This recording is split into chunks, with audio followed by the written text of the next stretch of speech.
See, I think these particular whatever has been picked up by Justice Kataki, the chairman of the committee, constituted as per the judgment of the Honorable Supreme Court, is not just the first case. It is not the first instance of similar report. You were with me, the friends from media were with me in West Giants, where uh, it was reflected that there were, as per the official assessment of the coal which were deposited on those your coal depots in West Janjay Hills. Subsequently, what happened? They disappeared. It was no longer there. I took up the issue with Government of Meghalaya. I wrote personally to the then Chief Secretary of the state of Meghalaya. But what is happening is that they have scripted, because I have always referred to this well scripted modus operandi. This is the part of their well scripted modus operandi. It is not new because it is known. It is not something which is new or something which is surprising. It is happening. And for that matter, I will ask all the authorities concerned, including Justice Kataki, to go and see other coal depots where the inventory has reflected the quantity of such coal in those areas where the coal has been declared to be still there for lifting. Not only that, even in respect of those quantity of coal which were subjected to auctioning in other parts of the coal bearing districts, that also need to be verified physically. Therefore, it has become necessary.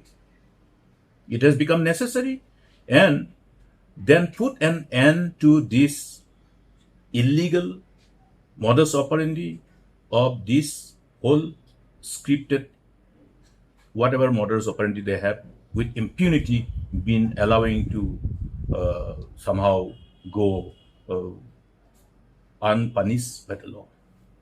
Now, the fear for law is crucial to ensure regulation of behavior by the citizens. There seems to be no fear for law in as far as the all forces who are involved in this whole scripted stories, scripted modus operandi of illegal coal mining is concerned. There's no fear for law because somehow or other, the cases which were brought before the concerned authorities have been to a great extent allowed to have their own natural deaths by delaying in investigation, by ineffective investigation, which may be with a predetermined malafide intention to somehow create a situation where evidence cannot be somehow established. So, in absence of evidence, which invariably is also part of their scripted modus operandi, in as far as collection and establishment of evidences by the law enforcing agencies are concerned, every FIR which were filed before the respective police stations across the state, you will see that the FIR submitted by the IOs to the courts will always indicate that there was no substantive evidence. We talk about influx. We talk about the overall apprehension about the demography, the change of demography due to unregulated influx. Now, in the coal bearing districts, during this time when there is no coal mining activity, how do you see all the coal laborers? Every evening you go to the market, you will see all those coal laborers. Who are bringing those coal laborers?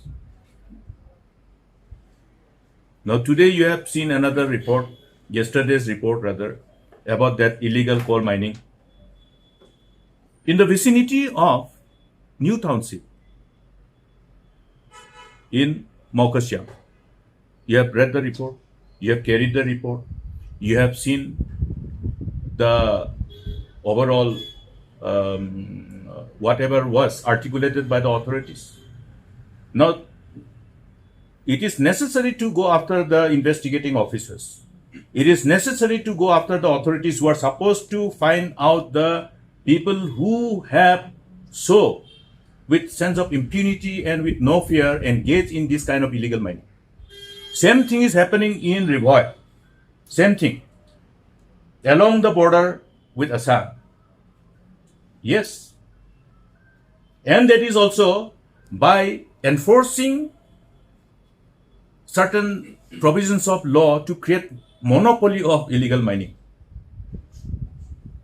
Legal mining, mining lease issued to few identified people, and simultaneously there are illegal mining taking place. This has been brought to the notice of other authorities also.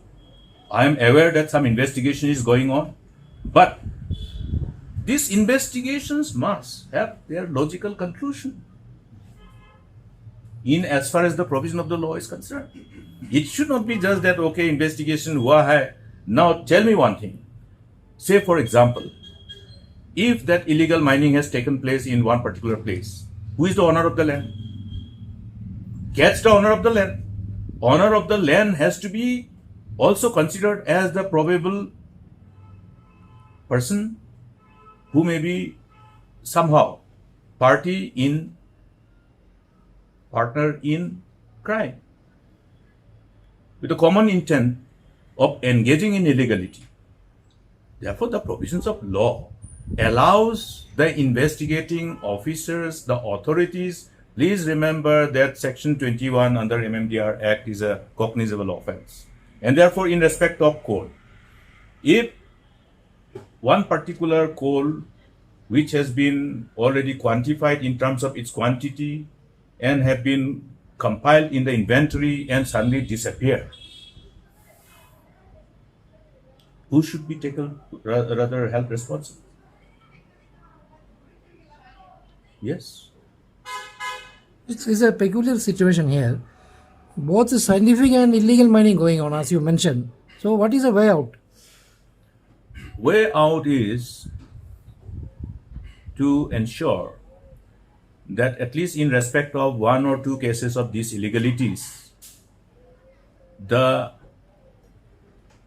overall law of the land can prevail, that the law has its own long hand and no one can escape from the provision of the law. At the end of the day, these particular cases must be subjected to monitoring by either Honorable High Court or either Honorable Supreme Court. Now, why I'm saying Honorable Supreme Court is because this scale of illegalities is not confined to the state of Meghalaya alone. It has gone beyond the boundary of the state of Meghalaya.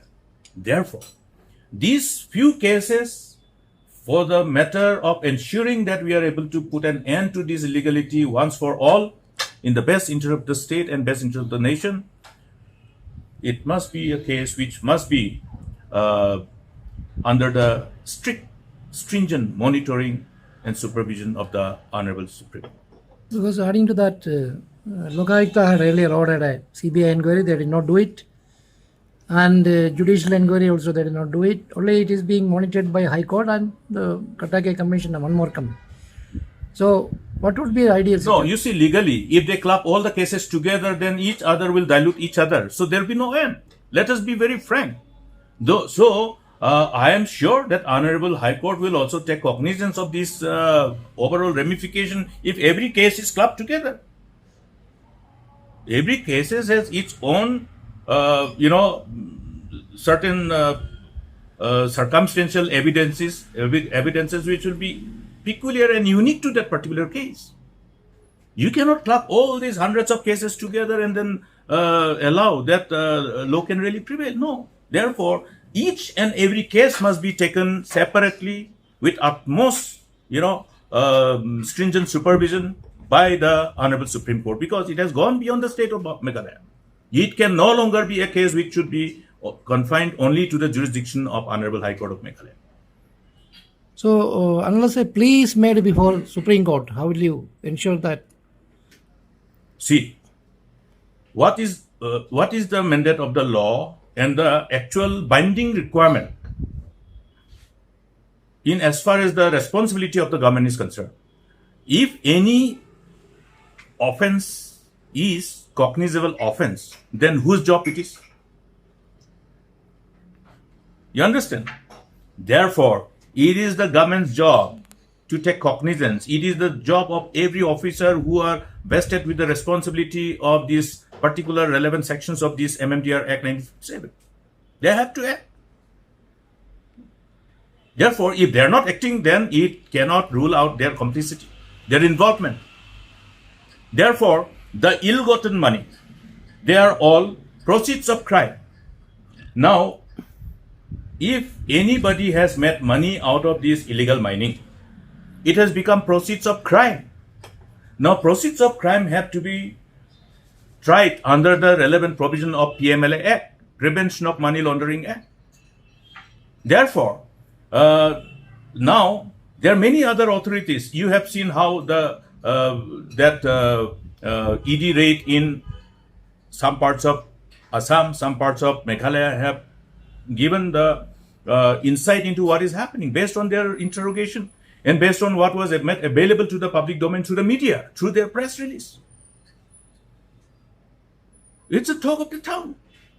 Therefore, since many evidence are now available with different agencies under the government of India, it has become necessary for government of India to take cognizance of these whole issues of illegalities pertaining to these mining activities in as far as Meghalaya's illegal coal mining is concerned, and they must proceed as per the law to protect the interests of the state, protect the interests of the people. Otherwise, it will only create a situation where we will have to doubt the intent and integrity of the people in authority in as far as the government of India is concerned.